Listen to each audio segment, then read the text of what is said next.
আমাদের খোকন স্টাইরি চ্যানেলের সকল প্রকার পাঠ গল্প দেখতে আমাদের চ্যানেলটি সাবস্ক্রাইব করে পাশে থাকা বেল আইকনে ক্লিক করে অল নোটিফিকেশন অন করে দিন। সবাই আমায় মেরে ধরে চলে গেল, আর আমি চুপচাপ মাটিতে শুয়ে শুয়ে ব্যথায় কাতরাচ্ছি। হায়রে দুনিয়া, যে মেয়েকে একে একে দুইবার বাঁচালাম সেই মেয়ে আজ আমায় পাষাণের মতন করে পিটিয়ে ফেলে রেখে দিয়ে যায়। তবে সমস্যা নেই, উপরওয়ালার বিচার তিনি ঠিক সময় মতন করে দিবেন। মরার মতন পড়ে আছি ফ্লোরের উপরে। আমার এই খবর শুনতে পেয়ে রাফি দৌড়ে আসে। এই আকাশ, কি হয়েছে তোমার? মায়া মেরেছে। তুমি কেন ওই অহংকারী মেয়ের সাথে চলতে যাও বলো তো? তুমি জানো না যে ওই মেয়ের সাথে শরীর ভরা কারেন্ট আর অহংকার? বাবার একটু ক্ষমতা আছে দেখে সবাইকেও সে পশু মনে করে। সে একাই মানুষ আর বাকি সবাই পশু। দেখলে তো তোমার কি হাল করলো? আমি মানুষ চিনতে ভুল করেছি। বাদ দাও এখন সব, চলো দেখি তোমায় হসপিটালে নিয়ে যেতে হবে। রাফি আমায় ধরে ধরে হসপিটালে নিয়ে যায়। ডক্টর এসে আমায় চেক আপ করে। ডক্টর তো পুরাই অবাক। আপনার এই জায়গায় আগে আঘাত পেয়েছেন, তারপরে আবারও কি করে এখানে আঘাত পেলেন? ডক্টর, ওর কোনো দোষ নেই। কোনো এক পাষাণ তার সাথে এরূপ আচরণ করেছে। যে করেছে তার মনে কি একটু দয়ামায়া নেই নাকি? হ্যাঁ, কি বেরেহেমভাবে মেরেছে ওনাকে, পুরো সেলাই সহ ছুটিয়ে ফেলেছে ওনার। ডক্টর প্লিজ, আপনি একটু ওকে দেখুন। হ্যাঁ, আমরা দেখছি। আর শোনেন, আপনি ওনাকে অ্যাডমিট করিয়ে দিন, কারণ ওনার একটা প্রপার ট্রিটমেন্ট দরকার। রাফি আমাকে হসপিটালে অ্যাডমিট করিয়ে দিল। ট্রিটমেন্ট চলছে আমার। আজ 2 দিন হলো আমি হসপিটালে অ্যাডমিট। নাদিয়াও আমার এই খবর পেয়ে দেখার জন্য ছুটে এলো হসপিটালে। কি রে আকাশ, ও মেয়ে তোর সাথে এমনটা করলো কিন্তু তুই যে কিছু বললি না? তুই চাইলে তো সব কটাকে মেরে মাটিতে দাফন করে দিতে পারতিস। নাদিয়া, আমি এসেছি মানুষ হতে।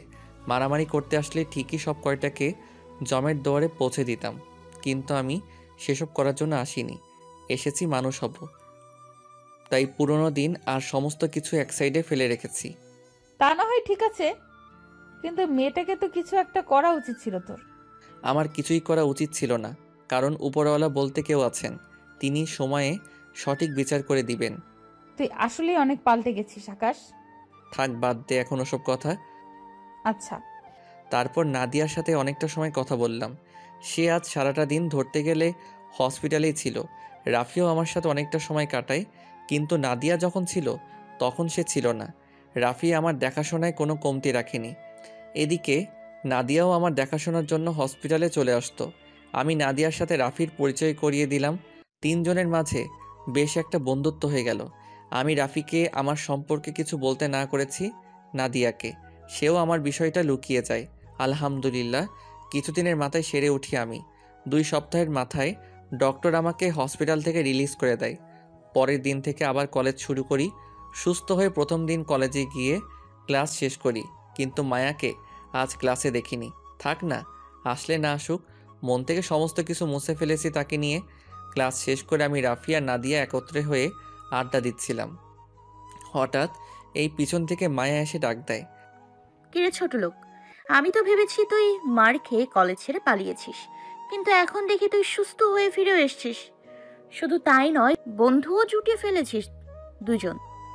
আমি মায়ার কথায় পাত্তা না দিয়ে আমাদের মতন কথা বলতে থাকলাম আমরা। কিরে, কথা কানে যাচ্ছে না তোর আমার কথা?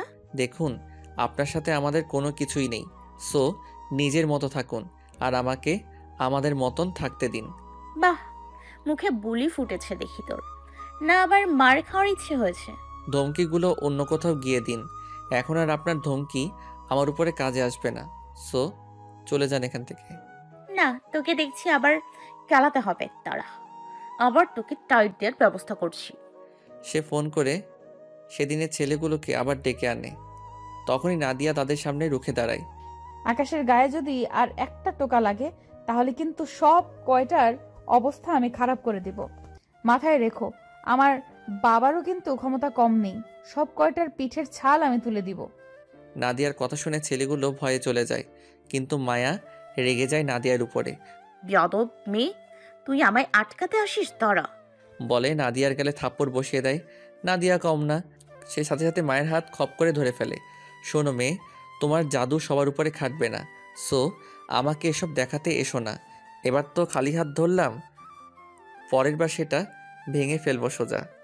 তুই আমার মুখের উপরে কথা বলিস? দাঁড়া, বাবাকে বলে তোদের ব্যবস্থা করছি। মায়া রেগে মেগে সেখান থেকে চলে যায়। এদিকে নাদিয়ার কাণ্ড দেখে আমি তো হাসতে হাসতে পুরোই শেষ। বাপরে বাপ, নাদিয়া তুইও দেখে অনেক ডেঞ্জারাস। তা একটু একটু হতে হয়। অনেকটা সময় আড্ডা দিলাম এইভাবে তিনজন মিলে। তারপরে সেখান থেকে উঠে চলে এলাম বাসায় যাওয়ার জন্য। বাসার পথ ধরে হাঁটছি, হঠাৎই পুলিশের গাড়ি একটা সামনে দাঁড় করালো আমার। তারপর জোর করে ধরে থানায় নিয়ে গেল তারা আমাকে। না, এসব অত্যাচার আর সহ্য হয় না। আমি জায়গা বরাবর একটা মেসেজ করে দিয়েছি। তারা আমায় ধরে নিয়ে এসে লকআপে ঢুকিয়ে দিল। তারপর অফিসার একজন এসে আমায় বলছে, কি রে, ওসি স্যারের মেয়ের সাথে নাকি বিয়াদবি করছিস তুই? 3 লাইন মেয়ে আমাকে ফোন করছে, সাহস অনেক বেড়ে গেছে তোর। তোকে আজকে জন্মের মতো শিক্ষা দিয়ে ছাড়বো। এরপর আর কখনো স্যারের মেয়ের সাথে বেয়াদবি করার কথা মাথায়ও আনবি না। অফিসারের কথা শুনে চরম হাসি হাসছে। সে জানে না একটু পর কী ঘটতে চলেছে। স্যার, আপনি আমার কিছুই করতে পারবেন না, সেই শক্তি আপনার নেই। কি তুই আমার সাথেও বেয়াদবি করছিস? না, তোর তো কিছু একটা করতেই হবে বলে টেবিলের উপর থেকে রোলারটা নিয়ে আসে। তারপর সেটাতে আকাশকে মারতে ধরে। যখনই অফিসার ওরাতে আকাশকে মারতে যাবে তখনই পুরো থানা সহ কেঁপে ওঠে। থানার সকলেই ভয় পেয়ে যায়। পুলিশ কয়েকজন তাড়াতাড়ি থানা থেকে দৌড়ে বের হয়ে কি হয়েছে সেটা দেখার জন্য। তারা থানা থেকে বের হতেই দেখে কয়েক শতাধিক ছেলে পেলে থানার সামনে লাঠি সোটা নিয়ে দাঁড়িয়ে আছে। এই অবস্থা দেখে থানার পুলিশগুলো হতভম্ব হয়ে যায়। থরথর করে কাঁপতে শুরু করে সবাই। কারোর ভিতরেই যেন আর প্রাণ নেই, মূর্তির মতন দাঁড়িয়ে আছে সবাই।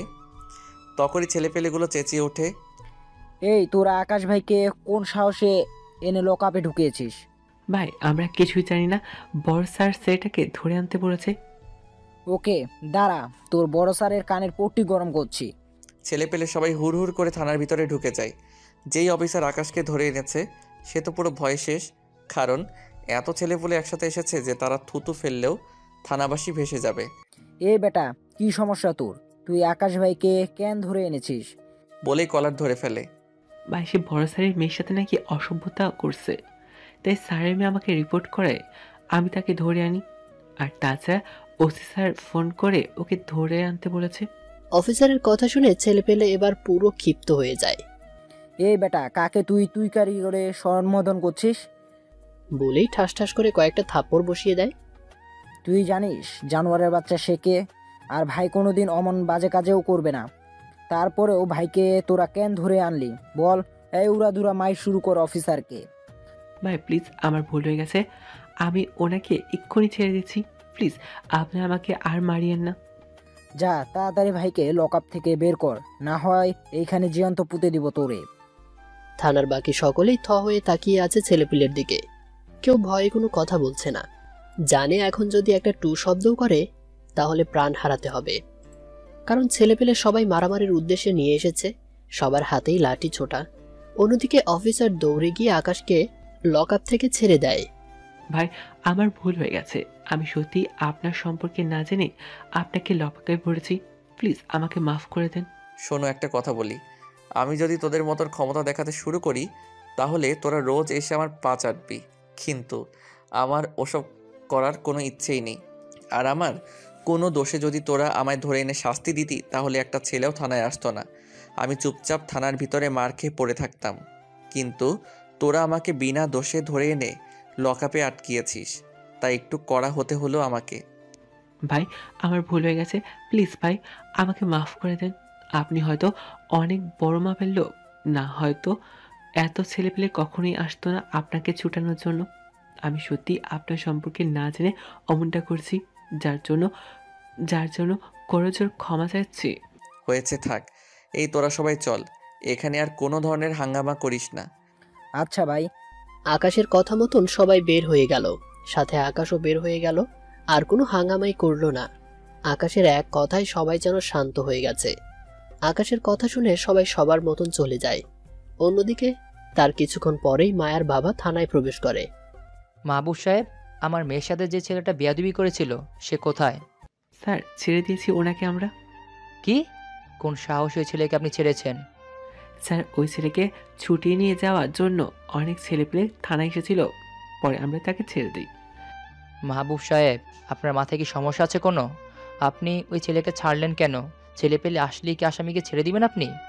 স্যার প্লিজ আপনি বোঝার চেষ্টা করুন, তখনকার পরিস্থিতি আমরা ছিলাম। আজ আমরা প্রাণে বেঁচে গেছি, ছেলেটাকে না ছাড়লে সত্যি আমরা মারা পড়তাম। মাহবুব সাহেব, আপনার মতন ফালতু লোক এই জীবনে আমি প্রথম দেখলাম। আমার মেয়ের সাথে যে ছেলে বেয়াদবি করে তাকে আপনি ছেড়ে দেন? কত বড় খাটাস প্রকৃতির লোক আপনি! নাকি টাকা খেয়ে ছেড়ে দিয়েছেন তাকে? না স্যার, অমন কিছুই না। তাহলে ছাড়ার তো কোনো কারণই আমি দেখছি না। আর মায়ের কথা মতন সে ছেলে একটা ভিখারি, তার এত ক্ষমতাও নেই যে তাকে ছোটানোর জন্য ছেলেপেলে থানায় দল বেঁধে আসবে। না, এর পেছনে অন্য কোনো কারণ আছে। আমি শিওর আপনি টাকা খেয়ে ওকে ছেড়েছেন। স্যার বিশ্বাস করুন, আমি এসব কিছুই করিনি। রাখেন আপনার বিশ্বাসের কথা। আপনার বিশ্বাসের কথা আমি থুতু মারি। আজকের কৃতকর্মের জন্য আপনাকে আমি এমন জায়গায় পোস্টিং করাবো যে আপনি ভেবেও পাবেন না। আজই আপনার বিষয়ে উপরে কথা বলবো আমি। আর ওই ছেলেকে তো আমি দেখেই ছাড়বো। ওকে টেনে হিসড়ে যদি লকা পেনে না ঢুকিয়েছি, তাহলে আমিও বাপের বেটা না। মায়ার বাবার কথা শুনে মাহবুবুর সাহেব চুপ করে আছেন। এদিকে আকাশ বাড়ি পৌঁছে যায়। ঝামেলা শেষ করে বাড়িতে এসে শুয়ে পড়েছি। আজ খাওয়া দাওয়া করার কোনো ইচ্ছেই নেই, কারণ বেঈমানের কথা খুব করে মনে পড়ছে। কি করে পারে সে আমার সাথে এমনটা করতে? একে একে 2বার তার প্রাণ বাঁচিয়েছি, কিন্তু পরিশেষে সেই আমার প্রাণ নিতে উঠে পড়ে লেগেছে। আর তাছাড়াও আমাকে তো তার সহ্য হয় না ছোট লোক দেখে, আর আমিও তো তার সামনে যাই না। কিন্তু তারপরেও মেয়েটা আমার উপরে কিসের রেশ উঠাতে চায়? কি এমন করেছি আমি তার সাথে? মাথায় যেন কিছুই কাজ করে না। না, আর ভাবতে পারছি না আমি। এসব ভাবা বাদ দিয়ে ঘুমিয়ে পড়লাম। বিকেলবেলায় ঘুম থেকে উঠতেই নাদিয়ার ফোন। আকাশ, কোথায় রে তুই? বাসায়। কেন? তুই একটু আমার বাসায় আয় তো। আব্বু তোর সাথে দেখা করতে চেয়েছে। আমি আব্বুকে জানিয়েছি যে তুই আমার কলেজেই পড়িস, তো তিনি তোর সাথে দেখা করতে চেয়েছে। আচ্ছা ঠিক আছে, কিন্তু আমি তো তোর বাসা চিনি না। সমস্যা নেই, আমি ঠিকানা ইনবক্স করছি, তুই চলে আয়। আচ্ছা। তারপর ফ্রেশ হয়ে নাদিয়ার দেওয়া ঠিকানা মতন ওর বাড়িতে চলে গেলাম। গিয়ে ওর আব্বুর সাথে দেখা করলাম। উনি আমাকে অনেক আগে থেকেই চিনেন। শুধু আমাকে নয়, আমার পুরো পরিবারকেই চিনেন। বাবা কেমন আছো? জি আঙ্কেল, ভালো। আপনি? এই তো বাবা, আল্লাহ রেখেছে। আচ্ছা, আমি শুনলাম তুমি নাকি নাদিয়ার কলেজেই পড়ো। জি আঙ্কেল। যাক, তাহলে তো ভালোই হয়েছে। শোনো, তোমায় ডেকেছি বিশেষ একটা কারণে। বাবা, আমি একটা অনেক বড় টেন্ডার নিয়েছি, কিন্তু সেখানে কিছু ছেলে অনেক হট্টগোল করছে তাদেরকে ট্যাক্স দেওয়ার জন্য। ছোটোখাটো অ্যামাউন্ট হলে আমি দিয়ে দিতাম, কিন্তু তারা যে বড় অ্যামাউন্ট দাবি করছে, তাদের চাহিদা পূরণ করতে গেলে আমার আর কিছুই থাকবে না। তাই তোমার সাহায্যের প্রয়োজন আমার। বাবা, তুমি কি একটু এই বিষয়টাকে দেখবে? আঙ্কেল, দেখা তো যায়, তবে আমি তো ওসব পথ ছেড়ে দিয়েছি বহু আগেই। বাবা প্লিজ না করো না, তুমি ছাড়া আমায় সাহায্য করার মতন কেউ নেই। আচ্ছা ঠিক আছে, আমি দেখব। আপনি নিশ্চিন্ত থাকুন। ধন্যবাদ বাবা। আর আমি তোমার বাবার সাথে একটু কথা বলবো নাদিয়াকে নিয়ে। আমি চাই আমার মেয়েটাকে তোমার হাতে তুলে দিতে। নাদিয়ার বাবার কথা শুনে গলা পুরোপুরি শুকিয়ে গেছে আমার।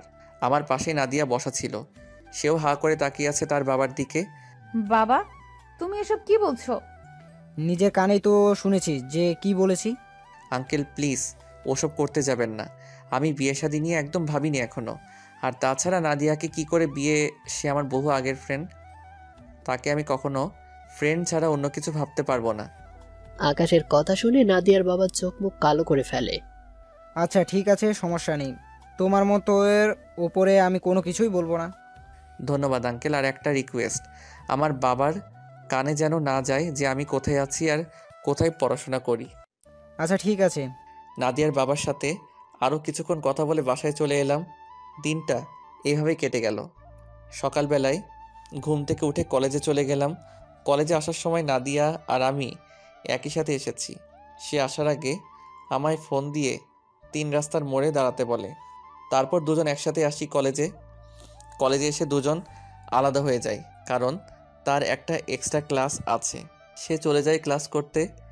এদিকে আমি ক্লাসরুমের পাশে একটা ফাঁকা জায়গা আছে, সেখানে বসে আছি। ক্লাস শুরু হতে আরও বেশ সময় বাকি, কিন্তু হুট করে মায়া কোথা থেকে যেন আমার সামনে আসে। কিরে ছোট লোক, তুই থানা থেকে ছাড়া পেলি কি করে? আমার তো কোনো দোষই নেই, তাই থানাওয়ালারা আমায় ছেড়ে দিয়েছে। তোর দোষ নেই? কি আছে সেটা তুই পরে টের পাবি। আর আমি শুনেছি তোকে নাকি ছেলে পেলে গিয়ে ছুটিয়ে এনেছে থানা থেকে। কিসের এত ছেলে পেলে তোর? আমার তো মনে হয় ওসব ছেলে পেলে তোর সাথে বস্তিতে থাকে। শোন, ওসব বস্তির ছেলে পেলে তোকে আমার বাবার হাত থেকে বাঁচাতে পারবে না। তুই অপেক্ষা কর খালি। আজ বাবা তোকে এসে সকলের সামনে ঘাড় ধরে টেনে হিচড়ে নিয়ে গিয়ে লকআপে ঢোকাবে। আচ্ছা ঠিক আছে, আমিও তিনার জন্য অপেক্ষা করব। তারপর মায়া মুখ বাঁকিয়ে চলে গেল। আমি চুপচাপ সেখানেই বসে আছি। একটু পর ক্লাসের ঘন্টা দিল, আর সাথে সাথে দৌড়ে ক্লাসে চলে গেলাম। রাফিয়াজ দেরি করে এসেছে, তাই আমার পাশে সিট পাইনি। একটু দূরেই বসেছে সে আমার। এদিকে স্যার ক্লাস করাচ্ছে, আমি স্যারের লেকচার মন লাগিয়ে শুনছি। ঠিক তখনই হুট করে কয়েকজন পুলিশ ক্লাসরুমের মধ্যে ঢুকে পড়ল। তারপর তারা আমাকে টানতে টানতে ক্লাসরুমে থেকে বাইরে নিয়ে যায়। পুরো ক্লাসে একটা বিদঘুটে রোল পড়ে যায়। স্যার ক্লাস করানো অফ করে দেয়। সবাই পুলিশগুলোর দিকে তাকিয়ে আছে। এদিকে আমাকে বাহিরে নিয়ে যেতেই দেখলাম একটা পুলিশের গাড়ি দাঁড় করানো। মায়া, এ ছেলেটা নাকি? হ্যাঁ বাবা। মায়ার কথা শুনে বুঝতে বাকি রইল না যে তার সাথে দাঁড়িয়ে থাকা লোকটা তার বাবা। এই বেটা, এই অনেকবার বেড়েছিস তুই। অনেক কয়টা পাখনা গজিয়েছে নাকি তোর শরীরে? আজ তোর শরীরের সব কয়টা পাখনা আমি ভেঙে দিব। স্যার, আমার দোষটা কি? তুই আমার মেয়ের সাথে বেয়াদবি করেছিস, আমার মেয়ের মুখের উপরে নাকি কথা বলেছিস, সেটাই তোর দোষ। স্যার, বেয়াদবি তো আমি করিনি, তবে মুখের উপর কথা বলেছি। কিন্তু এটার জন্য যে জেল হাজত হয় তা তো জানা ছিল না। বেয়াদব ছেলে তুই তো দেখি। মুখের উপরে কথা বলছিস বলি ঠাস করে একটা থাপ্পড় লাগিয়ে দেয় আকাশের গালে। এই ব্যাটাকে ধরে নিয়ে গাড়িতে ঢোকা। ব্যাটাকে আজকে অনেক কিছুই বোঝানোর আছে। মায়ার বাবার কথা মতন পুলিশগুলো আমায় ধরে নিয়ে গাড়িতে বসালো। আমি মনে মনে বলছি, এই থাপ্পড় তোর জন্য কাল হয়ে দাঁড়াবে। এই কথা বলতে না বলতেই এমপির গাড়ি হাজির। এমপি সাহেব গাড়ি থেকে নেমেই মায়ার বাবার কলার ধরে ফেলল।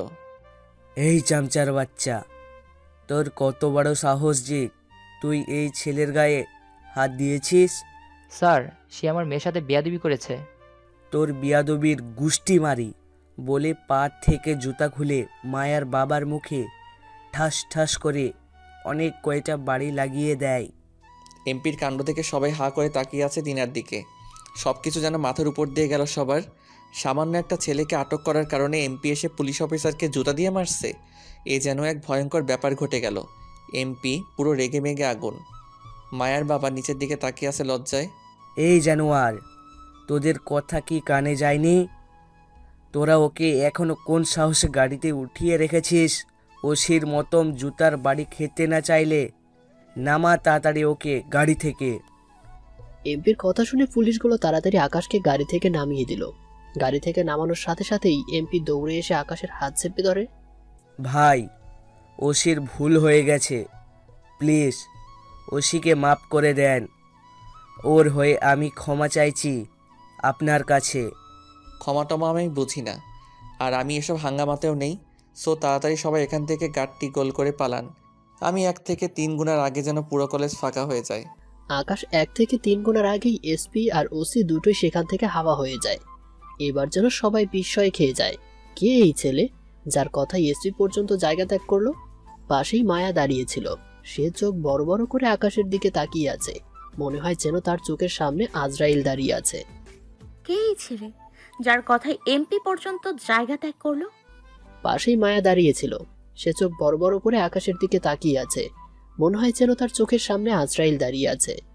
মায়ার বাবার কাজ কারবার দেখে পুরাটা মাথা বিগড়ে আছে। ইচ্ছে করছিল কয়েকটা ঠাটিয়ে লাগাতে, কিন্তু নিজেকে শান্ত করে রাখলাম, কারণ এমনিতেই এমপি সাহেব এসে সবার চোখ কপালে উঠিয়ে দিয়েছে। এদিকে তার উপরে আমি যদি কিছু করি তাহলে সেটা একটা বিশ্রী ব্যাপার হয়ে যাবে। তাই নিজেকে সামলে নিলাম। সবাই এখনও চোখ বড় বড় করে আমার দিকে তাকিয়ে আছে। আমি চুপচাপ সেখান থেকে ক্লাসে চলে এলাম। পুরো ক্লাস নিস্তব্ধ হয়ে আছে। অন্যদিকে মায়া এখনও সেই জায়গায় ভ্যাবা চেকা খেয়ে দাঁড়িয়ে আছে। ছোট লোক, তোকে আমি দেখে ছাড়বো। আমার বাবাকে অপমান করা, এটার কড়া প্রতিশোধ আমি নিব। কিন্তু ওকে বাঁচাতে এমপি সাহেব কেন আসলো কলেজে? না, এটা হয়তো কোনো কাকতালীয় ব্যাপার হবে। আর না হয় এই ছেলে হয়তো এমপির উপকার করেছিল কোনো সময়, না হয়তো এমপি ছেড়ে পেলে। কিন্তু আমি তো তোকে কেলিয়ে ছাড়বো। মায়ের কতটুকু ক্ষমতা সেটা তুই সুযোগ মতোই দেখে নিতে পারবি। আর তোর মতন ছোট লোককে সাহায্য করতে আমার বেশি সময় লাগবে না, খালি সময়ের অপেক্ষায় আছি। আমি ক্লাসে বসে আছি, স্যার আবার লেকচার শুরু করেছে, কিন্তু ক্লাসের কারোর কোনো মন নেই ক্লাসের প্রতি। সবাই আমার দিকে বাঁকা চোখে তাকিয়ে আছে, বিশেষ করে রাফি। দেখতে দেখতে স্যারের ঘন্টা শেষ করে স্যার রুম থেকে বের হতে না হতেই সবাই আমার উপরে ঝাঁপিয়ে পড়ল। রাফিও আমার উপরে ঝাঁপিয়ে পড়েছে। এ আকাশ, তোমাকে বাঁচানোর জন্য এমপি সাহেব কেন আসলো রে? তুমি খেয়ে সত্যি করে বলো তো। রাফির প্রশ্ন শুনে কি বলবো মাথায় কাজ করছে না, সব কিছু যেন আউলে যাচ্ছে। তাও কোনো একটা মিথ্যা বানিয়ে বলে দিলাম যে একটা সময় ওনার দলের ছেলেপেলেদের সাথে কাজ করতাম, তাই উনি আমাকে বাঁচাতে এসেছে। কিন্তু তাই বলে তোমার কথা মতন তারা চলে যাবে? আরে সেটা হয়তো ভালোবাসার খাতিরে করেছে। ও, তাহলে ঠিক আছে। সবাই আবার শান্ত হয়ে গেল আমার মিথ্যা যুক্তি শুনে, কিন্তু আসল ঘটনাটা কি সেটা হয়তো আমিই জানি। যাক, পরিস্থিতি সামলিয়েছে, এটাই অনেক। দেখতে দেখতে সব কয়টা ক্লাস শেষ করে ফেললাম। ক্লাস শেষ করে রাফি আর আমি একসাথেই ক্লাসরুম থেকে বের হচ্ছি, তখনই দেখি ক্লাসরুমের সামনে নাদিয়া দাঁড়িয়ে আছে। এই আকাশ, একটু একপাশে আয় তো, তোর সাথে আমার কিছু পার্সোনাল কথা আছে। আচ্ছা রাফি, তুমি ক্যান্টিনে গিয়ে বসো, আমি নাদিয়ার সাথে কথা শেষ করে আসছি। আচ্ছা। নাদিয়া আর আমি একপাশে চলে এলাম কথা বলার জন্য। হ্যাঁ বল, কি বলবি? আকাশ, আর একটু হলে তো আজ ধরা খেয়ে যেতিস। হ্যাঁ রে, আর একটু হলেই সব কিছু ফাঁস হয়ে যেত। সব কিছু এমপি সাহেবের কারণে হয়েছে। কিন্তু উনি খবর পেল কি করে রে? তা আমি জানি না, কিন্তু হয়তো কোনোভাবে তিনি খবর পেয়েছেন আমার কথা, তাই তিনি ছুটে এসেছেন। হ্যাঁ, সেটাই হবে। আচ্ছা শোন, তুই একটু সামলে থাক। তুই যেহেতু নিজেকে আড়ালে রাখতে চাইছিস, তাহলে নিজেকে গুটিয়ে রাখাই ভালো। হ্যাঁ ঠিকই বলেছিস। আচ্ছা চল এবার ক্যান্টিনে চল, রাফি আমাদের জন্য অপেক্ষা করছে সেখানে। হ্যাঁ চল। নাদিয়াকে নিয়ে ক্যান্টিনে চলে গেলাম। তারপর অনেকটা সময় বসে সেখানে আড্ডা দিয়ে কাটিয়ে দিলাম। তারপর নাদিয়াকে নিয়ে বাসার উদ্দেশ্যে রওনা হয়ে গিয়েছি। রাফিও তার বাসার উদ্দেশ্যে চলে যায়। এভাবেই কলেজ বাসা করতে করতে কয়েকটা দিন কেটে যায়। এর মধ্যে একটা জিনিস লক্ষ্য করলাম, আমরা তিনজন যখন বসে আড্ডা দেই তখন মায়া আমাদের আশেপাশে ঘুরঘুর করে। একদিন এভাবে ক্লাস শেষ করে আড্ডা দিচ্ছিলাম, ঠিক তখনই মায়া এসে আমার গা ঘেঁষে বসে পড়ে। এই, আপনি এখানে কেন? ইচ্ছে হয়েছে এসছি। আপনার ইচ্ছে হলে সেটা অন্য জায়গায়, কিন্তু আমার সাথে কেন বসতে হবে আপনার? বললাম তো আমার ইচ্ছে, তোর সাথে বসতে ইচ্ছে হয়েছে তাই এসে বসে পড়েছি। কি নেশা টেশা করে এসেছেন মনে হয়, না অন্য কোনো প্ল্যান চলছে? যেখানে আমার মতন ছোট লোককে আপনার দুই চোখে সহ্য হয় না, সেখানে আমার পাশে এসে বসার ইচ্ছে জেগেছে আপনার। ব্যাপারটা কেমন অদ্ভুত না? আকাশ, আমি এমনিতে এসে বসেছি তোমার পাশে, আমার ভিতরে কোনো মতলব নেই। আপনার কথা মোটেও বিশ্বাস করি না আমি। সো চলে যান এখান থেকে। না, আমি কোথাও যাব না, আমি তোর পাশে বসে থাকবো। মায়ার কথা শুনে মেজাজ চটে যাচ্ছে, তাও নিজেকে সামলে নিয়ে সাদিয়াকে বললাম, নাদিয়া চল তো এখান থেকে, আমরা অন্য কোথাও গিয়ে বসবো। হ্যাঁ চল। নাদিয়া, আমি, রাফি উঠে আসতে ধরলাম, ঠিক তখনই মায়া আমাকে খামচে ধরলো। এই, তুই কোথাও যাবি না, আর এখান থেকে এক পাও নড়াচড়া করবি না তুই। কিন্তু কেন? আমি আপনার কথা কেন শুনবো? কারণ তুই আমাকে ভালোবাসতি, তাই শুনবি। মায়ার কথা শুনে চরম লেভেলের হাসি চলে আসলো। হাসালেন আপনি। শোনেন, ভালোবাসতাম ঠিক, কিন্তু এখন ততটাই ঘৃণা করি আপনাকে। আপনার মতন মানুষ ভালোবাসারই যোগ্য না। সো চললাম। এটা বলে আমি এক ঝাটকা দিয়ে মায়ার থেকে নিজেকে ছাড়িয়ে নিলাম। তারপর সেখান থেকে চলে এলাম। যত সব পাগল ছাগলের পাল্লায় পড়তে হয় আমাকে। এদিকে মায়া ঠায় সামনে দাঁড়িয়ে কান্না করে দিয়েছে, কিন্তু কেন কান্না করছে সে নিজেও জানে না। সে আকাশের উপরে ক্ষিপ্ত ঠিক আছে, কিন্তু হুট করেই তার মন কেন জানি বেফাস একটা বায়না করে বসে যে আকাশের সাথে গিয়ে বসে থাকতে, তার সাথে গিয়ে কথা বলতে। তার প্রতি কেমন যেন একটা দুর্বলতা কাজ করছে মায়ার। আমি জানি না যে আমার মন হঠাৎ করেই কেন এমন বায়না করলো, তবে সত্যি কোনো উদ্দেশ্য ছাড়া আমি তোর কাছে এসেছিলাম, কিন্তু তুই আমাকে দূরে ঠেলে দিলি, আমাকে অপমান করলি। তুই এসব করে সত্যিই তোর পাপের পাল্লা ভারী করলি। আমাকে অপমান করা আর আমার বাবাকে অপমান করার শোধ আমি সময় মতন নিয়ে নিব।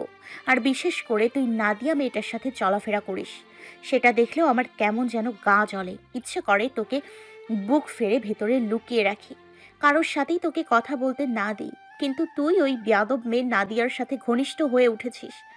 ওই মেয়েকেও আমি ছাড়বো না, তোদের দুটিকেই আমি শেষ করে দিব। আমার মন যখন তোকে একবার কাছে নিয়েছিল, তাহলে তুই আমার ব্যবহার করা জিনিস, আর আমি আমার ব্যবহার করা জিনিস কাউকেই দিই না, কাজ শেষে ছুঁড়ে ফেলে দিই। তাই তোকেও ছুঁড়ে ফেলে দিব।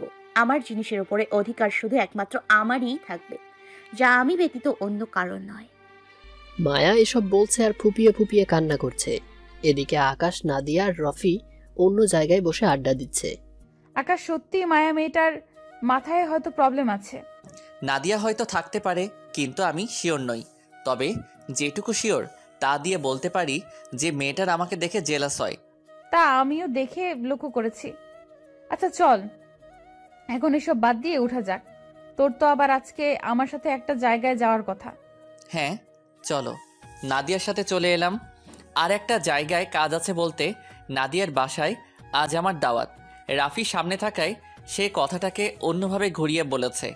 আর নাদিয়ার বাসায় দাওয়াত দেওয়ার কারণ হচ্ছে তার বাবার সমস্যাটা আমি সমাধান করে দিয়েছি, তাই তিনি আমাকে দুপুরে খাবারের জন্য যেতে বলেছেন। নাদিয়া আর আমি গাড়ি করে তার বাসার উদ্দেশ্যে রওনা হলাম। তাদের বাসায় গিয়ে দেখি সান্দার আয়োজন করা হয়েছে খাবারের। সারাটা দুপুর নাদিয়ার বাসাতেই ছিলাম, খাওয়া দাওয়া করেছি। তারপর বিকেলে চাটা খেয়ে নিজের বাসায় এসেছি। দিনটা বেশ ভালোই কেটেছে। সেখান থেকে এসে রাতের বেলা একটু পড়ে টরে ঘুমিয়ে পড়লাম। পরের দিন সকালবেলা উঠে কলেজে চলে গেলাম। কলেজে প্রবেশ করতেই মায়া আমার কলার ধরে টেনে দেওয়ালের সাথে চেপে ধরল। মায়ার কাণ্ড দেখে আমি তো পুরা অবাক। আই ছোট লোক, তোকে শেষবারের মতন বলছি, আমি চাই তুই আবার আমার সাথে আগের মতো চলাফেরা কর, আবার আগের মতো করে ভালোবাস। আর ওই মেয়ে থেকে দূরে থাক, কারণ ওই মেয়েকে তোর পাশে দেখলে আমার কেন জানি সহ্য হয় না। আপনার মতো অহংকারী মেয়ের সাথে কোনোদিন ভালোবাসা নামক শব্দটা যায় না। সো আপনার সাথে কোনোদিন এই আর কোনো কিছু ঠিক হবে না। এই বস্তি ছেলে, শুনে রাখ, তাহলে তোর মরতে হবে। অনেক অহংকার এসে গেছে তোর মাঝে। হ্যাঁ, নামি দামি কলেজে পড়ে তুই যে বস্তির ছেলে সেটা ভুলেই গেছিস, তাই সেটা তোকে মনে করিয়ে দিব এবার। আরে ছাড়েন তো, আপনি যা পারেন গিয়ে করেন। আপনার ওসব হুমকি টুমকিতে আমি ভয় পাই না। আমিও দেখব কতদূর কি করতে পারেন আপনি। এবার চললাম বলে মায়ার থেকে নিজেকে ছাড়িয়ে নিয়ে চলে এলাম। তারপর সোজা ক্লাসে চলে আসি। সবার সাথে মিলেমিশে ক্লাসটা শেষ করলাম। কিন্তু মায়া ক্লাসে আসেনি। দূর, সে না আসলে আমার কি, না আসলে না আসুক, কপাল পোড়া গেলে তার যাবে, আমার নয়। আমার মতন আমি থাকবো। ক্লাস শেষ করে বের হয়ে গেলাম আমি আর রাফি। নাদিয়া হয়তো ক্যান্টিনে অপেক্ষা করছে আমাদের জন্য। ক্যান্টিনটা কলেজের সামনে বরাবর রাস্তার অপর পাশে। কলেজের গেট অতিক্রম করে যেই না ক্যান্টিনের দিকে যাব, তখনই দেখি মায়া অনেক ছেলেপেলের সাথে নিয়ে দাঁড়িয়ে আছে। সে আমায় ছেলেগুলোকে আঙুল দিয়ে দেখিয়ে দিল, এই যে এই ছেলেটা, তাকে আপনাদের মারতে হবে, একদম পুরোপুরি মেরে ফেলতে হবে তাকে। মায়া শহরের অনেক কয়টা মাস্তানকে ভাড়া করে আনে আকাশকে মারার জন্য। ছেলেগুলোর লিডার যে আছে সে ছেলেপেলেকে বলে, এই মালটাকে তাড়াতাড়ি উঠিয়ে নিয়ে আয়, ওর কাহিনী তাড়াতাড়ি শেষ করে যেতে হবে। ছেলেপেলেগুলো লিডারের কথা মতন আকাশকে রাফির সাথে থেকে তুলে নিয়ে যায়। কিন্তু অবাক করা কাণ্ড তখনই ঘটে যখন লিডারটা আকাশকে দেখে। সে আকাশকে দেখে ঠাস করে মায়ার গালে কষে একটা থাপ্পড় লাগিয়ে দেয়। মায়া থাপ্পড় খেয়ে ভাড়া করার লোকদের দিকে থ হয়ে তাকিয়ে আছে। এই বেয়াদব মেয়ে, তুই কাকে মারার জন্য আমাদের ভাড়া করেছিস? তুই কি জানিস যাকে মারার জন্য আমাদের তুই ভাড়া করেছিস সে কোনো সাধারণ মানুষ না? মানে কি ভাইয়া, ও কে তাহলে যে আপনার এত ভয় পাচ্ছেন এই বস্তির ছেলেকে? আবার কয়েকটা থাপ্পড় পরে মায়ার গালের উপর। সম্মানের সাথে কথা বলবি। ভাইয়ের নামে একটা বাজে কথা বললেও সোজা কবরে পাঠিয়ে দিব তোকে। বদমাস মেয়ে, তুই তো আজ আমাদের সবাইকে মৃত্যুর পথে ঠেলে দিয়েছিলি পুরো। তুই আজরাইলকে মারার জন্য মানুষ ভাড়া করে নিয়ে এসেছিস। ফাজিল মেয়ে, ওনাকে আমরা কেন, আমাদের নতুন 1000টা গুন্ডা একসাথে আসলেও ওনার কিচ্ছু করতে পারবো না। বেয়াদব মেয়ে, ইচ্ছে করছে তোকে মেরে এখানে তক্তা বানিয়ে দিই। মায়া ওদের কথা শুনে থতমত খেয়ে যায়। কে এই আকাশ, আর কিসের এত পাওয়ার তার? অন্যদিকে লিডার দৌড়ে গিয়ে আকাশের পায়ের উপর হুমড়ি খেয়ে পড়ে। এই দৃশ্য দেখে আশেপাশে যত ছাত্রছাত্রী ছিল তাদের সবার চোখ জোড়া গোলক ধাঁধার মতন ঘুরপাক খেতে থাকে। সবার মনে একটাই প্রশ্ন, কে এই ছেলে যার কাছে সে এমপি মাফ চায়, যার পায়ের কাছে সে শহরের নাম করা গুন্ডারা হুমড়িকে পড়ে? কারোর মাথায় যেন কিছুই কাজ করছে না, তবে সবাই একটা জিনিস শিওর হয়ে গিয়েছে যে এই ছেলে কোনো সাধারণ ছেলে নয়। এই ছেলে কোনো এক ভয়ঙ্কর রক্তচোষা, যার সামনে বড় বড় নেতাদেরও হাওয়া টাইট হয়ে যায়। এই ছেলের মধ্যে সত্যিই শেরেয়ালের শক্তি লুকিয়ে আছে। আজকের পর যেন তোদেরকে আর আমার চোখের সামনে না দেখি, আর তোরা টাকার লোভে যাকে তাকে মারতে চলে আসিস। তোদের মধ্যে কি বিবেক বিবেচনা বলতে কিছুই নেই? ভাই সত্যি আমাদের ভুল হয়ে গেছে, আজকের পর কোনো দিন আর এসব কাজকর্ম করবো না। হ্যাঁ যা আমার চোখের সামনে থেকে। আকাশের কথা শুনে লিডার মাটি থেকে উঠে দাঁড়ায় আর তার দলবল নিয়ে হাঁটা দেয়, কিন্তু কি মনে করে যেন লিডারটা আবার পেছন ফিরে আসে। এই দেমাকি মেয়ে, শুনে রাখ, তুই যদি ভাইকে মারার জন্য আর কোনো চক্র পাকিয়েছিস তাহলে ধরে রাখ সেটাই তোর শেষ দিন। আর একটা কথা বলেছিলি যে ভাই বস্তির ছেলে, শুনে রাখ ভাই এমন একজন মানুষ যার বাসার কাজের মেয়ের যোগ্যতাও তোর নাই। তোর বাবার মতন ওসি ভাইয়ের পকেটে হাজার খানেক থাকে। তো ভবিষ্যতে কিছু করার আগে ভেবে চিন্তা করবি। চললাম এবার। ভাড়া করা মাস্তান সব কটা চলে গেল। এদিকে সবাই আকাশের দিকে চোখ পাকিয়ে তাকিয়ে আছে, বিশেষ করে মায়া। মায়া ভয়ে পুরোপুরি চুপসে গেছে। কে এই ছেলে? কিসের এত ক্ষমতা তার, যার সাথে কেউ টক্কর দিতে চায় না? সবাই উল্টো রাস্তা ধরে না। এই ছেলের হিস্ট্রি জানতেই হবে আমার। এই দেমাগি মেয়ে, দেখলি তো খেলা কাকে বলে? শোন, তোর মতন সাধারণ ওসির মেয়ে আমার কিছুই করতে পারবে না। আমি এমন গভীর জলের মাছ যেই গভীরতায় জাল পর্যন্ত পৌঁছায় না, আর আমাকে ধরবে কি?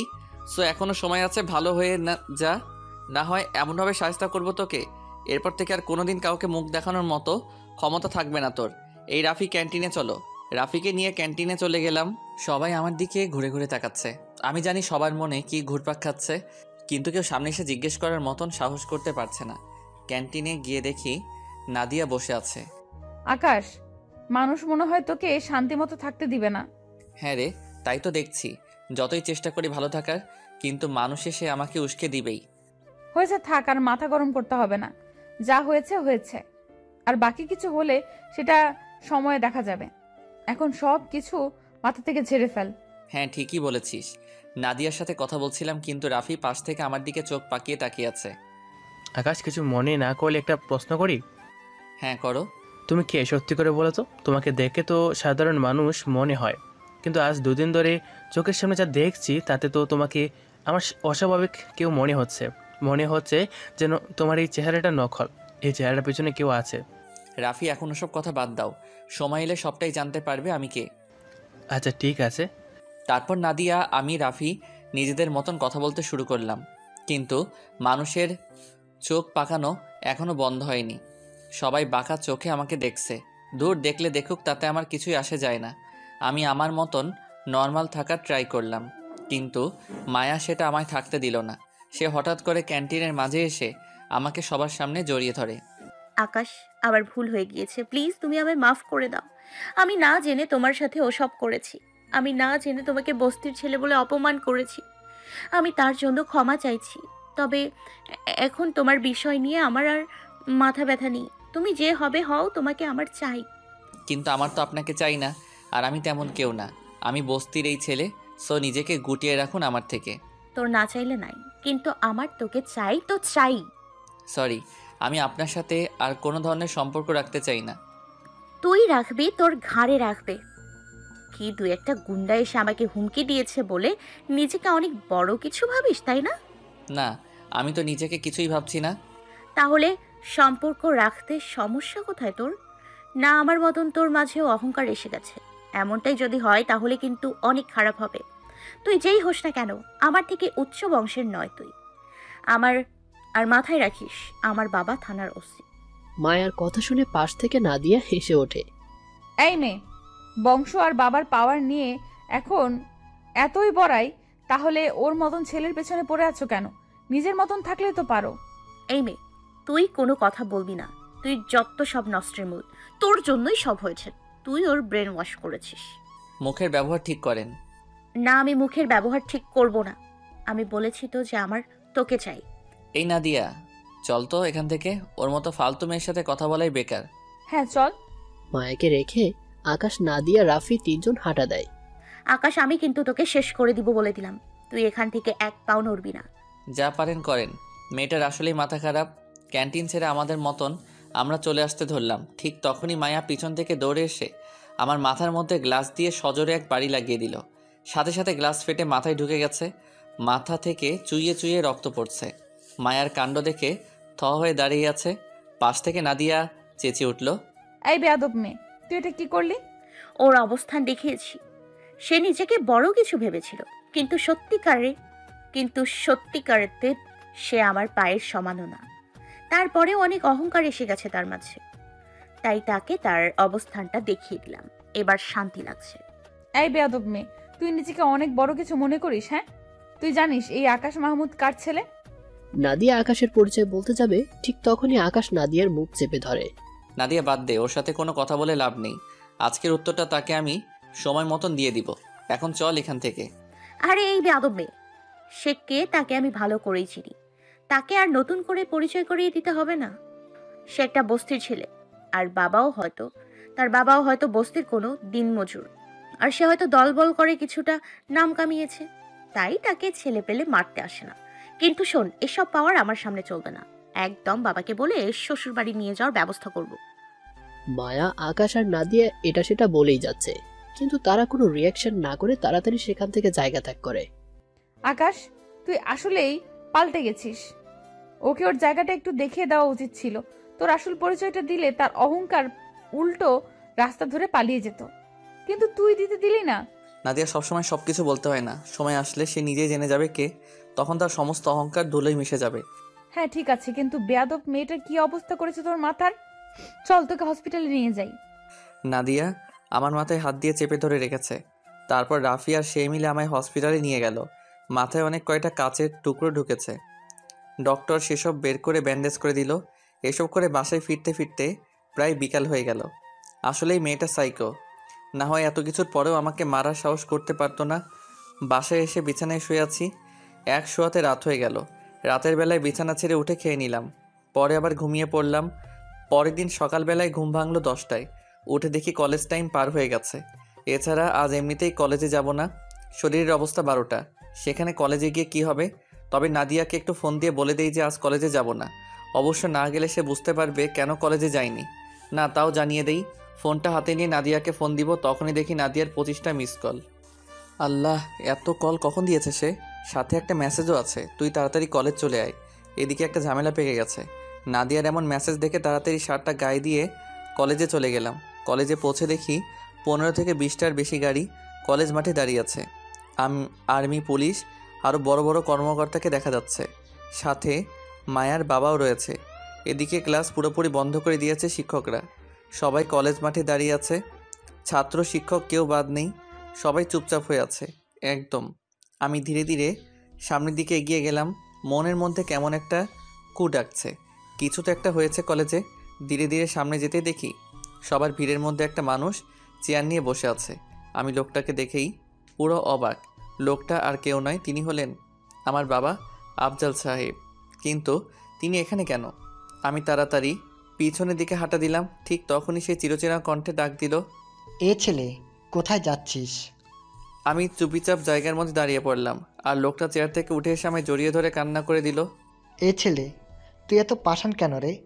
কি করে আমাদের ছেড়ে এতটা দূর চলে এলি? চুপচাপ মূর্তির মতন দাঁড়িয়ে আছি, কি বলবো ভেবে পাচ্ছি না। মুখের বলি যেন মুহূর্তের মধ্যেই কোথাও উদাও হয়ে গিয়েছে। এদিকে কলেজের সবার যেন হুঁশি উড়ে গিয়েছে আফজাল সাহেব আমাকে জড়িয়ে ধরেছে দেখে। কারণ আফজাল সাহেব শহরের নামকরা পলিটিশিয়ান এবং এশিয়ার মধ্যে টপ বিজনেসম্যানের লিস্টেও রয়েছে। তিনার মতন ব্যক্তি কিনা আমার মতন ছেলেকে জড়িয়ে ধরেছে, সেটা ভেবেই যেন সবার মাথা খারাপ হয়ে যাচ্ছে। ঠিক তখনই তিনি আমায় ছেড়ে দিয়ে সবার উদ্দেশ্যে বলেন, আপনারা হয়তো এই ছেলেকে কেউ ভালো করে চেনেন না, কারণ আমি যতদূর জানি সে কখনো নিজের পরিচয় দিবে না, তাই তার পরিচয়টা আমিই দিয়ে দিচ্ছি। এই আকাশ মাহমুদ হচ্ছে আমার একমাত্র পুত্র সন্তান, যে কিনা ছদ্মবেশে এতদিন লেখাপড়া করে আসছে। আফজাল সাহেবের মুখে এমন কথা শুনে যেন সবার মাথায় আকাশ ভেঙে পড়ল মতন অবস্থা। সবাই হাঁ করে তাকিয়ে আছে বাপ ছেলের দিকে। বিশেষ করে মায়া আর তার বাবার জন্য পায়ের নিচ থেকে পুরোপুরি মাটি সরে গেছে। তারা যেন সাপের 5 পা দেখেছেন মতন করে চমকে আছে। আমি চুপচাপ মাটির দিকে তাকিয়ে দাঁড়িয়ে আছি। আমার পরিচয় পেয়ে কলেজের প্রিন্সিপাল জোরে চেঁচিয়ে উঠল, কি আকাশ মাহমুদ আপনার ছেলে? হ্যাঁ, আকাশ মাহমুদ আমার একমাত্র পুত্র সন্তান। স্যার বিশ্বাস করেন, আমি যেন নিজের কানকে বিশ্বাস করতে পারছি না আপনার কথাগুলো। এই ছেলে কলেজে একদম সাদাসিধা হয়ে চলতো, সেই ছেলে কিনা শহরের টপ বিজনেসম্যানের ছেলে। সেটা আপনার না, কারোকেই বিশ্বাস হবে না। আমি তাকে বলেছিলাম যে সে কোনোদিন মানুষের হতে পারবে না, তাই সে সমস্ত কিছু ছেড়ে দিয়ে চলে আসে। আর আমারও তো বিশ্বাস হয়নি যে আমার ছেলে এত নোংরাভাবে চলাফেরা করে। গতকাল একজন এসে যখন ওর খবর দেয় তখন আমি খোঁজ লাগাই, তারপর ওরও একই কথা বলে। তারপর আমি বিশ্বাস করতে বাধ্য হয়েছি। স্যার সত্যি আজ নিজেকে কলেজ প্রিন্সিপাল মনে হচ্ছে, কারণ এমন একটা বিনয়ী ছেলেকে কলেজে অ্যাডমিশন দিয়েছি যে কিনা শহরের নামকরা বিজনেসম্যানের ছেলে হয়েও কোনো বড়াই করেনি। আচ্ছা ছাড়ুন এখন এইসব কথা। এখন তো জানলেন সে কার ছেলে। আশা করব আজকের পর আমার ছেলের এই কলেজে কোনো অসুবিধা হবে না। একদম হবে না স্যার, আজকের পর আমি নিজেই ওর নিগরানি করব, আর ভালো মন্দের সমস্ত কিছুই আমি দেখাশোনা করব। স্যার আর বাবার কথা শুনে ভিতরটা রাগে ফেটে যাচ্ছে, কারণ আমি তো এসব চাইনি। আমি চেয়েছি সাধারণ জীবনযাপন, যেখানে কোনো বড়াই থাকবে না, কিন্তু আমার বাবা তা হতে দিল না। মাথায় পুরো রক্ত চটে আছে, তাও চুপচাপ করে রইলাম, কারণ এখন কিছু বললে সেটা হাঙ্গামায় পরিণত হবে, তাই চুপচাপ থাকাই ভালো। কিন্তু একটা জিনিস লক্ষ্য করলাম, মায়া বারবার আমার দিকে চোখ পাকিয়ে পাকিয়ে দেখছে। তার অহংকার হয়তো ধুলোয় মিশে গেছে এত সময়ে। এদিকে মায়ের ভেতরে যেন জ্বলে পড়ে যাচ্ছে, ভেতরটা ধুপধুপ করে কাঁপছে তার। সেজন্য আফজাল সাহেবের কথা নিজের কানকেই বিশ্বাস করতে পারছে না।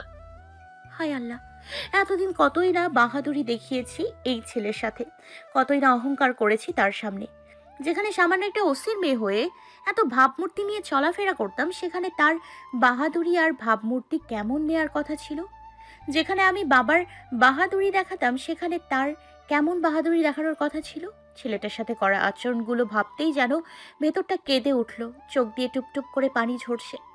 এমন কষ্ট হচ্ছে ভেতরে যা বলে বোঝাবার মতন নয়। ছেলেটার সাথে এতটা অন্যায় করার পরেও সে কোনো দিন বড়াই করেনি, যেখানে সে চাইলেই আমায় পায়ের নিচে রেখে পিষে ফেলতে পারত। এমন একটা সাদা সিধা ছেলের সাথে আমি এমন অসৎ আচরণ করে ফেললাম। এমন একটা নরম মনের ছেলের মনে আমি কষ্ট দিয়ে ফেললাম। ও আল্লাহ, এখন কোথায় যাব আমি? আমি তো তাকে ছোট লোক বলে ছেড়ে দিয়েছি, সেখানে সে তো আমার মালিকের রূপ নিল না। ওর কাছে যে করেই হোক মাফ চাইবো আমি। অন্যদিকে প্রিন্সিপাল স্যার আকাশের বাবাকে অনুরোধ করে অতিথি কক্ষে যাওয়ার জন্য। স্যার আপনি প্লিজ অতিথি কক্ষে এসে এসির নিচে বসুন। হ্যাঁ চলুন। আকাশ বাবা তুই থাক, আমি তোর স্যারের সাথে একটু কথা বলে আসি। ওকে। আব্বুর বডিগার্ডগুলো তিনার সাথে কলেজের অতিথি কক্ষে চলে গেল। এদিকে কলেজের সবাই আমার দিকে ড্যাব ড্যাব করে তাকিয়ে আছে। পাশেই রাফি দাঁড়িয়েছিল, সে আমার থেকে কয়েক হাত দূরে চলে গেল। এই রাফি, কি হয়েছে তোমার? আকাশ, তুমি এত বড় মাপের একজন মানুষের সন্তান, তোমার সাথে কি করে দাঁড়িয়ে থাকি বলো? রাফির কথা শুনে মেজাজ খারাপ হয়ে গেল, তাই সোজা গিয়ে রাফির হাত চেপে ধরে এক কোনায় নিয়ে গেলাম। রাফি, কি সমস্যা কি তোমার? আকাশ, তুমি অনেক বড় মাপের লোক, তোমার সাথে আমার যায় না, তাই দূরত্ব বজায় রেখেছি। রাফি ঠাটিয়ে থাপ্পড় লাগিয়ে দিব বলে দিলাম। কী সব উল্টাপাল্টা বলছো? হ্যাঁ, আমি কোনোদিন তোমাদের সামনে ওসব নিয়ে বড়াই করেছি? হ্যাঁ, যদি আমার ওসব নিয়ে এত মাথা ব্যথা থাকতো তাহলে আলিশানভাবে চলাফেরা করতাম আর তোমাদের থেকে দূরত্ব বজায় রাখতাম, কিন্তু আমি তা করিনি, কারণ আমার এমনি থাকতে ভালো লাগে। আকাশ, সত্যি মানুষের মতন মানুষ তুমি। আজকের পর যেন এসব কথা না শুনি। আচ্ছা, আর বলবো না। রাফির সাথে কথা বলছিলাম, পিছন থেকে নাদিয়া এসে আমায় চিমটি কাটলো। শেষমেশ নিজের পরিচয় আর লুকিয়ে রাখতে পারলি না তুই। কি করে রাখবো বলো? কোন শয়তান যে বাবাকে আমার খবর দিয়েছে আল্লাহই জানে। হয়েছে, থাক, এখন আর তেজ দেখিয়ে কোনো ফায়দা নেই, কারণ যা হবার তা হয়ে গেছে। হ্যাঁ সেটাই। আচ্ছা আকাশ, চল ক্যান্টিনে যাই, কারণ আজ তো ক্লাস হওয়ার কোনো নামগন্ধই দেখছি না। হ্যাঁ চলো। রাফি, আমি নাদিয়া মিলে ক্যান্টিনে চলে এলাম। এসে বসে বসে কফি খাচ্ছি। ঠিক সেই সময় মায়ার পুরো গ্যাং ক্যান্টিনে আসলো। তাদের সাথে রিমা নামক মেয়েটাও আছে, যে কিনা আমায় রুমে নিয়ে গিয়ে মেরেছিল। সে এসে আমার সামনে দাঁড়িয়ে আছে। কি কিছু বলবেন? আকাশ, আসলে সরি, আমি ওই দিন না জেনে তোমার সাথে ওই রকম আচরণ করেছি, যেটা আমার মোটেও করা উচিত হয়নি। হয়েছে জান, আমি কিছু মনে করিনি। আর কিছু বলার আছে কি? আকাশ, আমি তোমার সাথে ফ্রেন্ডশিপ করতে চাই। সেটা লেভেল দেখে করুন। বস্তির ছেলে বলে রুমে নিয়ে গিয়ে গায়ে হাত তুলেছিলেন, সেসব কথা কিন্তু বেশি আগের নয়। সো মুহূর্তের মধ্যে হঠাৎ কি হয়ে গেল? আকাশ, আমি সত্যিই ভুল করে ফেলেছি। আমি জানতাম না যে আমি যার সাথে এমন বাজে ব্যবহার করছি সে আসলে একজন অনেক বড় মাপের মানুষ। আমার কৃতকর্মের জন্য আমি সত্যিই ক্ষমা প্রার্থী। প্লিজ আমাকে তোমাদের বন্ধুত্বের মধ্যে শামিল করে নাও, প্লিজ। ক্ষমা করা যায়, বাট বন্ধু বানানো যায় না আপনাদের, কারণ সেই কোয়ালিটি আপনাদের মাঝে নেই। সো প্লিজ এই টপিক নিয়ে আর কথা বলবেন না। আকাশের কথা শুনে রিমা মন খারাপ করে চলে গেল। রিমা চলে না যেতেই মায়া এসে হাজির। সে এসে একদম চাপটে পড়ে আকাশের পায়ের মধ্যে। এই কি করছেন কি? আকাশ প্লিজ, তোমার দুটো পায়ে ধরি, প্লিজ তুমি আমায় মাফ করে দাও। এই কি বলছেন এসব? আপনার কি মাথা টাথা খারাপ হয়ে গেল নাকি? আপনি একজন বস্তির ছেলের পা ধরে মাপ চাইছেন? আকাশ, আমি অনেক বড় ভুল করে ফেলেছি, প্লিজ তুমি আমায় মাফ করে দাও। আর তুমি কোনো বস্তির ছেলে নও, তুমি অনেক বড় মাপের একজন মানুষ। বুঝতে পেরেছেন, এটাই অনেক। এবার প্লিজ এখান থেকে যান। আকাশ প্লিজ মাফ করে দাও না, আমি তোমার পা ধরে ক্ষমা চাইছি। আমার তোমাকে চাই, আমি সত্যি আমার ভুল বুঝতে পেরেছি। হাসি আসছে খুব আমার। আমি ওই দিনটার কথা এখনো ভুলিনি, যেদিন আমি অসুস্থ শরীর নিয়ে আপনার কাছে ভালোবাসা ভিক্ষে চেয়েছিলাম, আর আপনি তার বদলে আমায় সবার সামনে জুতোর বাড়ি মেরেছেন। শুধু তাই নয়, ছেলে পেলে এনেও আমায় মেরেছেন। সেই দিনের স্মৃতিগুলো আমার মনে কাটার মতন বিঁধে গেছে। সো আপনার সাথে আমার ওসবে জড়াবার ইচ্ছে নেই আর। প্লিজ আপনি চলে যান এখান থেকে। না, আমি এখান থেকে যাব না, আর তোমার পাও ছাড়বো না যত সময় না তুমি আমায় বুকে টেনে নেবে। মায়ার কথা শুনে এবার নাদিয়ার রাগ উঠে গেল। সে উঠে এসে পিছন থেকে এক টান দিয়ে মায়াকে আকাশের কাছ থেকে সরিয়ে দিল। এই বড়লোকের দুলালি, প্রেম ভালোবাসা গিয়ে অন্য কারো থেকে আশা কর। আজকের পর যাতে ওর আশেপাশেও তোকে না দেখি। অনেক কষ্ট দিয়েছিস তুই বেচারাকে। আমি ওর সমস্ত সত্য জানার পরেও চুপ করেছিলাম, কিন্তু এখন আর না। সো রাস্তা মাপ নিজের মতন। তুই তোর যোগ্য মতন কাউকে খুঁজে নে, কারণ তুই ওর যোগ্য না। আর সে যোগ্যতা বলতে তোর মন দেখেছিল, কিন্তু তুই ওকে নিয়ে পুতুল খেলা খেলেছিস। এবার আল্লাহর ওয়াস্তে দূরে যা, না হয় আমার থেকে খারাপ কেউ হবে না। নাদিয়ার কথা শুনে মায়া ফুপিয়ে কান্না করে দেয়। তার সাথে যেন এমনটাই হওয়া উচিত ছিল। অহংকার করার ফল কখনো ভালো হয় না, সেটা যেন আজ মায়া নিজের চোখে প্রমাণ পেয়েছে। এই আকাশ, চল তো এখান থেকে। তুই আর এখানে 1 মিনিটও থাকবি না। আর আজ থেকে তুই মানুষ গুণে চলাফেরা করবি। চলাফেরা করার আগে ভালো করে লেভেলটা দেখে নিবি। এমন 2 টাকার মেয়ের সাথে মিশবি না একদম।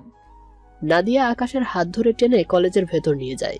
এদিকে আকাশেরও খারাপ লাগছে মায়ার জন্য। মেয়েটার জন্য সত্যি অনেক খারাপ লাগছে, কিন্তু কিছুই করার নেই, কারণ সে আমার সাথে প্রতারণা করেছে। আর প্রতারককে মানুষ ঘৃণা করে, আর আমিও মায়াকে ঘৃণা করি। শুধু তাই নয়, উচ্চ কাতারের ঘৃণা করি মায়াকে। আমি মরে গেলেও ওর সাথে আর কোনো কিছু করা সম্ভব নয়। অন্যদিকে মায়া এখন ক্যান্টিনে বসে ফুপিয়ে কান্না করছে। মায়ার কান্না দেখে ক্যান্টিনের একটা কর্মচারী বলে, ম্যাম, আপনাকে দুটো কথা বলি। আপনি সত্যিই অনেক অহংকারী। আপনার অহংকারের তীব্র বাতাস আমরা এখানে থেকেই উপভোগ করতে পারতাম। আপনার সেই অহংকার আজ আপনাকে ধ্বংস করে দিয়েছে। আমি অশিক্ষিত মূর্খ, বেশি দূর লেখাপড়া করতে পারিনি, তাও আপনাকে একটা কথা বলতে চাই। একটা কথা আছে, আপনি যেমন করবেন প্রকৃতি আপনাকে তেমনটাই ফেরত দিবে। এজন্যই বলে অহংকার করতে নেই। আজ নিজের চোখের সামনে অহংকারের পতন দেখলাম। মায়া কর্মচারীর কথা শুনে আরো জোরে কান্না করে দেয়। না, আমি অনেক বড় অন্যায় করে ফেলেছি আকাশের সাথে। আমার যে করেই হোক আকাশকে চাই, দরকার হয় আমি তার জন্য নিজেকে শেষ করে দিতেও রাজি। মায়া মাটি থেকে উঠে দৌড়ে কলেজের ভেতর ঢুকে যায়। তারপর সোজা আকাশের বাবার কাছে চলে যায়। স্যার, আপনার সাথে একটু কথা ছিল। হ্যাঁ, বলো। স্যার, আমি আকাশকে ভালোবাসি। শুধু ভালো না, নিজের জীবনের চাইতেও বেশি ভালোবাসি। আর সেও আমাকে ভালোবাসে। আমি চাই তাকে বিয়ে করে তার সাথে সংসার জীবন কাটাতে। মায়ের কথা শুনে আকাশের বাবা থতমত খেয়ে যায়। শুধু তাই নয়, মায়ের বাবাও সাথে দাঁড়িয়ে আছে আকাশের বাবার সেফটির জন্য। তিনিও থতমত খেয়ে যায়, কিন্তু চুপচাপ দাঁড়িয়ে থাকে, কারণ আকাশের বাবার সামনে কিছু বলার মতন সাহস করতে পারছেন না তিনি। তুমি কি সত্যিই বলছো এসব? জি, আমি সত্যিই বলছি। আচ্ছা, আমি এই বিষয়ে আকাশের সাথে কথা বলছি।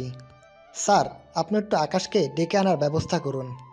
আকাশের বাবার কথা শুনে প্রিন্সিপাল স্যার আকাশকে ডেকে আনতে লোক পাঠায়। আকাশ খবর পেয়ে অতিথি কক্ষে আসে। হ্যাঁ বাবা বলো। আকাশ, তুই নাকি এই মেয়েকে ভালোবাসিস, আর এই মেয়েও তোকে ভালোবাসে, কথাটা কি সত্য? একদম মিথ্যা, আমি এই মেয়েকে ভালো টালো বাসি না। সো বাবা তুমি এসবে কান দিও না। না স্যার, সে মিথ্যে বলছে, আমি জানি সে আমায় ভালোবাসে। মায়া কথা বলছে আর কান্না করছে। মা, আমায় ক্ষমা করো, আমি তোমার কথা বিশ্বাস করতে পারলাম না, কারণ আমার ছেলে আমার জন্য সবসময় সঠিক। তাছাড়া তোমার কথা যদি সত্যিও হয়ে থাকে তাহলেও আমার কিছু করার নেই, কারণ তার জবানবন্দির সাথে তোমার জবানবন্দির মিল পাচ্ছি না। সো মা, ক্ষমা করো আমায়। প্রিন্সিপাল স্যার, চললাম এবার, আমার ছেলের খেয়াল রাখবেন। জি স্যার, অবশ্যই। আকাশের বাবা উঠে চলে গেল। এদিকে মায়া সজোরে চেঁচিয়ে কান্না করছে। আকাশের বাবা রুম ক্রস করতেই মায়া প্রিন্সিপালের সামনে আকাশকে জড়িয়ে ধরে ফেলে। এই আকাশ, প্লিজ এমন করিও না। আমি আমার ভুলের জন্য তো তোমার কাছে মাপ চাইছি। প্লিজ তুমি আমায় এভাবে ফিরিয়ে দিও না। আমি সত্যিই থাকতে পারবো না তোমাকে ছাড়া। আমি এতদিন তোমার ভালোবাসা উপলব্ধি করতে পারিনি, তার জন্য এখন হাড়ে হাড়ে টের পাচ্ছি আমি। আমার অনেক বড় ভুল হয়ে গেছে। প্লিজ তুমি আমায় মেনে নাও। তুমি আমায় যেমন বলবে আমি তেমন তেমন করব। আমি তোমার সমস্ত কথা শুনবো, তাও প্লিজ আমায় ছেড়ো না তুমি। মায়ার কর্মকাণ্ড দেখে রাগ উঠে গেল। এক ধাক্কা দিয়ে মায়াকে সরিয়ে দিলাম নিজের কাছ থেকে। আপনার সাথে আমার কোনো কিছুই নেই। সেদিন সমস্ত কিছুই শেষ হয়ে গিয়েছে, যেদিন আপনি আমার অসুস্থ শরীরে কুকুরের মতন পিটিয়েছেন। আমি চাইলে প্রতিবাদ করতে পারতাম, কিন্তু করিনি। সেদিন আমি মুখ বুজে সহ্য করেছি, আর আপনি পাষাণের মতন আচরণ করেছেন। আজ আমার দিন, কিন্তু আমি কোনো প্রতিশোধ নিব না। প্লিজ আপনি আপনার মতন থাকুন। না, আমার তোমাকে চাই। তাতে যদি আমার জীবন চলেও যায় তবেও যাবে। আপনার কোনো মূল্যই নেই আমার কাছে। আপনি মরে গেলেন কি বেঁচে আছেন সেটা দেখার জন্য মরিয়া ভাবটা আমার ভিতর থেকে চলে গেছে। ও কলিজা, প্লিজ এমন করিও না। স্যার প্লিজ আপনি একটু ওকে বোঝান না। আকাশ, আমি বলি কি, তুমি মেয়েটাকে যদি মেনে নিতে, মানুষ বলতেই তো ভুল, আর মেয়েটা কিভাবে কান্না করছে দেখো। স্যার, ভুল মানুষ একবার করে, কিন্তু সে আমায় হাজারবার জখম করেছে। যেই ভুলের মাফ নাই। আকাশ, আমি তোমায় ভালোবাসা দিয়ে সমস্ত কষ্ট দূর করে দিব। প্লিজ তুমি আমায় ক্ষমা করে দাও। একবার বললাম তো যে আপনার ক্ষমা নাই, আর আমি আপনার সাথে কোনোদিনও ওসব কিছুতে জড়াবো না। সো প্লিজ রাস্তা মাপুন। তুমি যতদিন আমায় ক্ষমা না করবে ততদিন আমি তোমার রাস্তা ছাড়ব না। মেয়েটার কথা শুনে মেজাজ গেল আরও গরম হয়ে। না, এই মেয়ের থেকে দূরে গেলেই আমার মুক্তি মিলবে। স্যার, আমি এই কলেজে আর থাকবো না। আমি ট্রান্সফার হয়ে যাব এখান থেকে। এই কলেজে থাকার আর বিন্দু পরিমাণ ইচ্ছে আমার নেই। আকাশের কথা শুনে মায়া এবং প্রিন্সিপাল দুজনেই থতমত খেয়ে যায়। প্রিন্সিপাল স্যার আকাশকে বোঝাতে শুরু করে, কিন্তু সে কোনো মতেই এই কলেজে থাকবে না। আকাশ প্লিজ, তুমি আমার কথাটা শোনো। আমি তোমার পিতার মতন, আমি তোমায় রিকোয়েস্ট করছি, প্লিজ তুমি এই কলেজে ছাড়িও না। তাহলে এই মেয়েকে আমার আশেপাশেও আসতে বারণ করেন। এই মেয়ে আমাকে বিরক্ত করলে আমি কলেজ ছেড়ে দিব। মায়া, তুমি আজকের পর আকাশে আশেপাশেও যাবে না। আমি চাই না তোমার জন্য সে কলেজ ছাড়ুক। তুমি যদি আজকের পর ওকে বিরক্ত করো তাহলে তোমাকে আমি কলেজ থেকে বের করে দেব। প্রিন্সিপালের কথা শুনে মায়া একদম চুপচাপ হয়ে যায়। তার ভেতরে হাজারো স্রোতের কষ্টের বন্যা বইলেও সে চুপ হয়ে যায়, কারণ আকাশ কলেজ ছেড়ে চলে গেলে তাকে সে চিরতরে হারাবে। স্যার, আমি বাসায় চললাম। আর মায়া, আপনাকে শেষে একটা কথা বলে রাখি, নাদিয়ার বাবা নাদিয়ার সাথে আমাকে বিয়ে দিতে চাই। সো আমি যদি বিয়ে করি নাদিয়াকেই করব। এবার চললাম। আকাশ কলেজ থেকে বের হয়ে যায়। এদিকে আকাশের বলা শেষ কথাটা যেন মায়ার মনে বিশালভাবে আঘাত করে। এবার সে আর থাকতে না পেরে কান্না করতে করতে বের হয়ে যায়। অন্যদিকে আকাশ অতিথি কক্ষ থেকে বের হয়ে নাদিয়াদের কাছে চলে আসে। আমি অতিথি কক্ষ থেকে বের হয়ে নাদিয়ার কাছে চলে আসলাম। তার সাথে রাফিও আছে। তাদের সাথে কথা শেষ করে বাসায় চলে গেলাম। শরীরটা অনেক দুর্বল লাগছে। ভাগ্যিস মাথার ক্ষতটা ঢেকে রেখেছিলাম, না হয়তো বাবার চোখে পড়লে কেয়ামত হয়ে যেত। বাসায় এসে ফ্রেশ হয়ে খেয়ে দিয়ে শুয়ে পড়লাম। নিত্যদিনের ন্যায় দিনটা কেটে গেল। পরের দিন সকালবেলা ঘুম থেকে উঠে কলেজে যাব, কিন্তু শরীর দিচ্ছে না। না, আজ কলেজ যাব না, শরীরটা ভালো ঠেকছে না, তাই বাড়িতেই রয়ে গেলাম। অন্যদিকে নাদিয়া কলেজে যেতেই মায়া নাদিয়াকে ঝাপটে ধরে কান্না করে দেয়। আই মে, কি করছো কি তুমি? হ্যাঁ বোন, প্লিজ আমার জীবনটা তুমি বরবাদ করিও না। আমার আকাশকে চাই। মায়া দেখো, তুমি যেহেতু আমায় বোন ডাকলে তাই তোমার সাথে আর খারাপ আচরণ করলাম না, কিন্তু একটা জিনিস কি জানো, তোমার জীবনটা তুমিই নষ্ট করেছো। তুমি আকাশের সাথে ওসব খারাপ আচরণ না করলে আজ সে তোমার থাকতো। আমি জানি আমি ভুল করেছি, আর আমার ভুলের ক্ষমা আমি না হয় যে কোনোভাবেই কাটিয়ে নিব, কিন্তু সে তো তোমাকে বিয়ে করতে চায়। সে আমায় বলেছে বিয়ে করলে নাকি তোমাকেই করবে। কি? আকাশ এসব কথা বলেছে? হ্যাঁ, সে এসব কথা বলেছে। তোমার বাবা নাকি তার সাথে তোমার বিয়ে দিতে চায়, তাই সে তোমাকেই বিয়ে করবে। মায়া, আকাশ যদি সত্যি এমনটা বলে থাকে তাহলে তুমি চিরতরে ওর থেকে সরে যাও, কারণ আমিও মনে মনে তাকে ভালোবাসি, কিন্তু বন্ধুত্ব নষ্ট হওয়ার ভয়ে কখনো তাকে মনের কথা বলতে পারিনি। সো প্লিজ ওর থেকে দূরে থাকো। নাদিয়া, কলিজার বোন আমার, প্লিজ তুমি এমনটা করিও না। মায়া, আমি কোনো কিছুই করছি না।